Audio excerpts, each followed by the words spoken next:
r/confession stories. I hate my life. I know I shouldn't complain because I have a nice house, wife and son. But I want more than the same thing day in, day out. 8 years ago I met and fell in love with a girl who didn't feel the same way. We had regular sex, mainly when we were drunk. I confessed my feelings and she rejected me but wanted to remain friends. I walked away for a few months before we got in touch again because I couldn't live without her in my life, even we were just friends. In that time I met someone who was nice but boring. I started a relationship with her to prove that I was over my friend. Long story short, we're now married with a son. I never wanted to get married or have kids but she did and I felt it was expected of me. I care for her but I've never loved her. We haven't had sex since the baby was conceived, almost 3 years ago. I don't find her attractive at all. She's more overweight than me and was left disfigured down there by the birth. It turns my stomach to look at it. I adore my son but he's starting to be a whinger like my wife. She claims to have ME but I think it's just laziness. She's a scruff and a bit of a hoarder so our house is permanently untidy which just increases my anxiety. She now wants another baby but I absolutely don't want one. I'm middle-aged and exhausted. I thought my life would be better than this. Now for the next story. 2 years ago I slept with my cousin. She hit me up again 2 days ago and I'm unsure of what to do about it. Before I write this, yes I know I'm disgusting and I'm an abomination. So 2 years ago my cousin visited my city and stayed with me and a friend of mine. She stayed for about 4 days and I really don't know why this happened. I don't know what came over us. But we ended up sleeping together a few times. It was a huge mistake and it wasn't worth the awkwardness that's now present. Wherever I go home for the holidays I see her and I feel like everyone knows.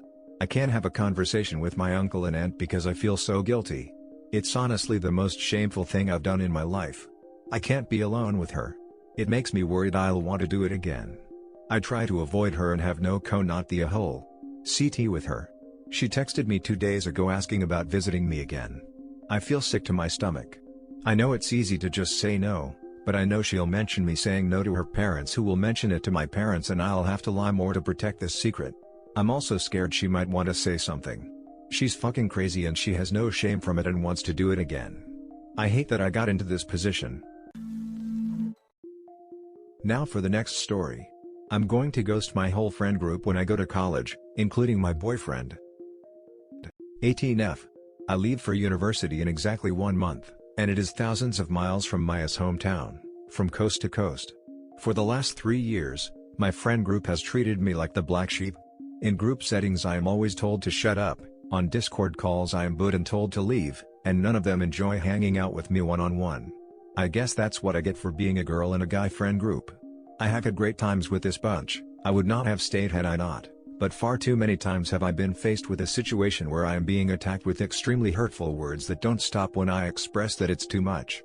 I know that it is just the group dynamic and that they're joking, but I think the fact that it happens to such a violent degree despite me numerous times explaining that it makes me feel unwanted, only for them to reply with a variant of "that's because you are unwanted," is evidence that the relationship is toxic and will only cause me strife as I advance into my adult life.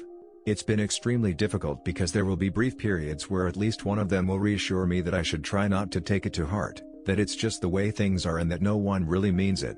I feel almost gaslit, to use that buzzword.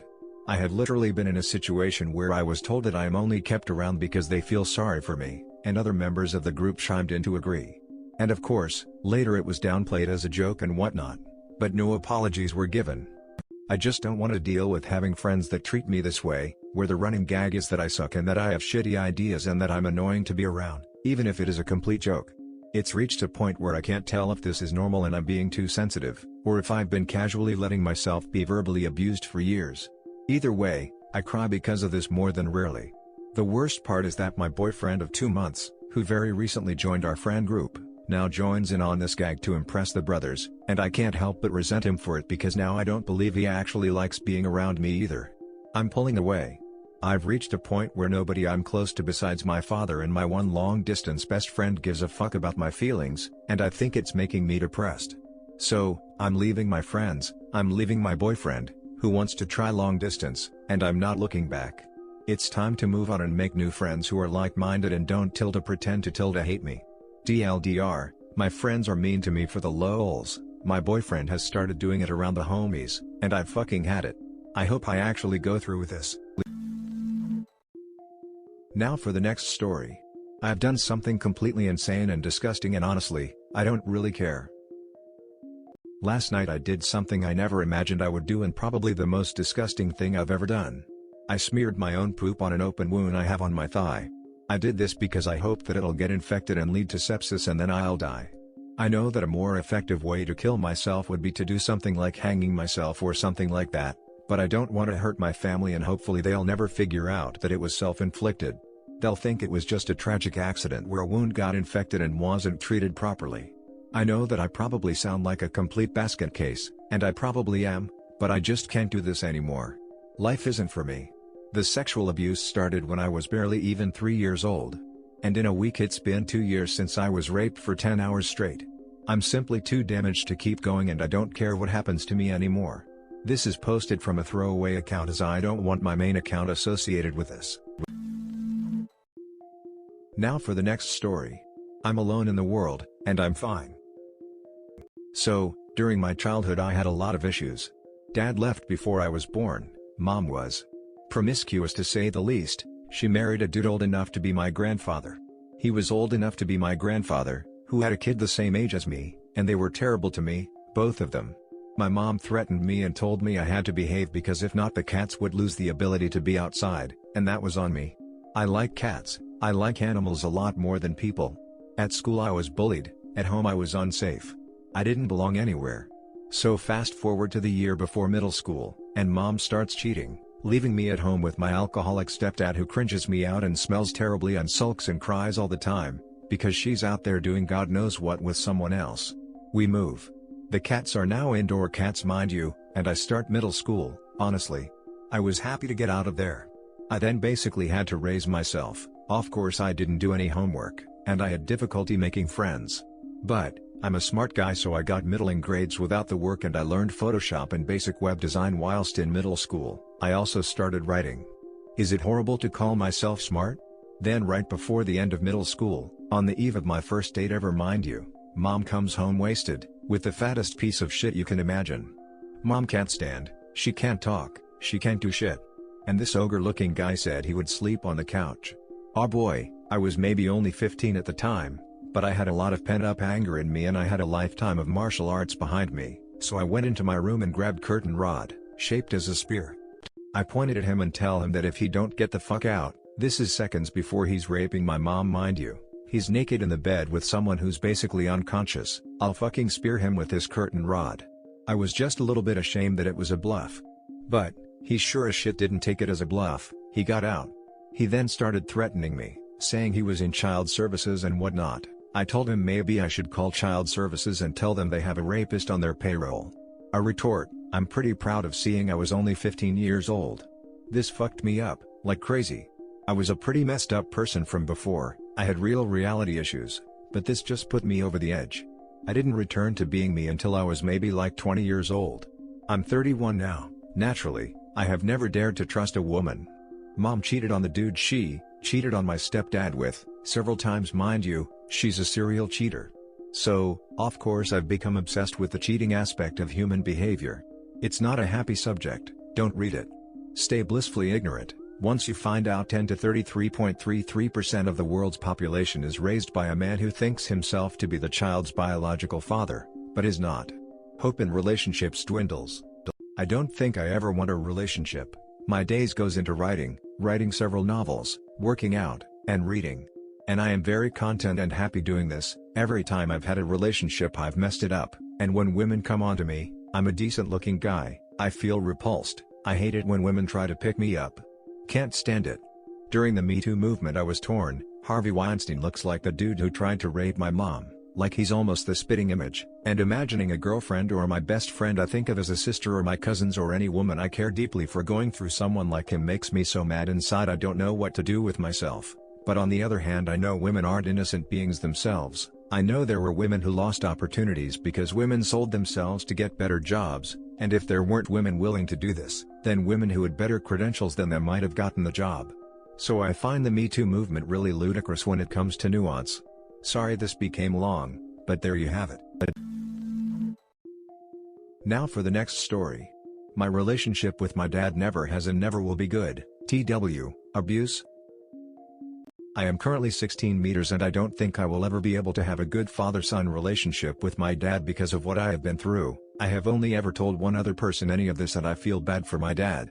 My dad took me away from my mother when I was 9. She did everything she could for about a year after learning that he had full custody of me. He said he just wanted partial custody, but when my mom never showed up to the court date he made the push for full custody. This devastated my mother and she became a prostitute to my knowledge. After my dad took me away and we drove to where they were living at the time, they brainwashed me and told me that my mother was wrong for keeping me from him for so long. That she was the scum of the earth, and every time she called they told me to flip her off. As I was 9 years old, not truly knowing what was going on, I was forced to comply. My dad was married to a drug addict and he was forced to move us out of house and home as we couldn't pay rent as they were spending all they had left on drugs.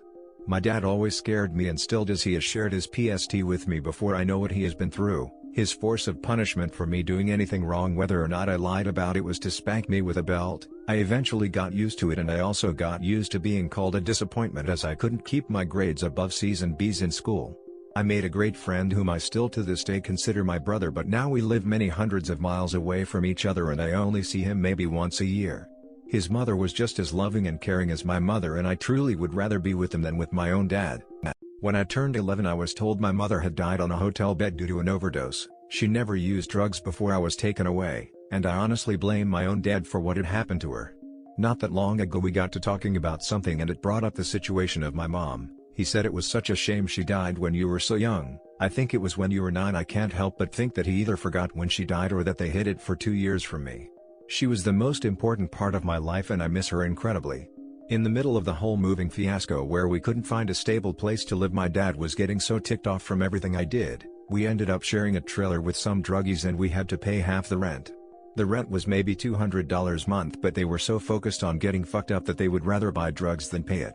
My dad hit me and just said it's not abuse, it's punishment. I believe that I have PTSD from it. I avoid any type of confront, not the whole time, because it always escalated into something ending in a physical punishment. I walked out of my dad's room after talking to his wife and he was cooking. She was on the phone and thought I walked out while she was talking to me. He then took a big plastic spoon off the counter and hit me incredibly hard.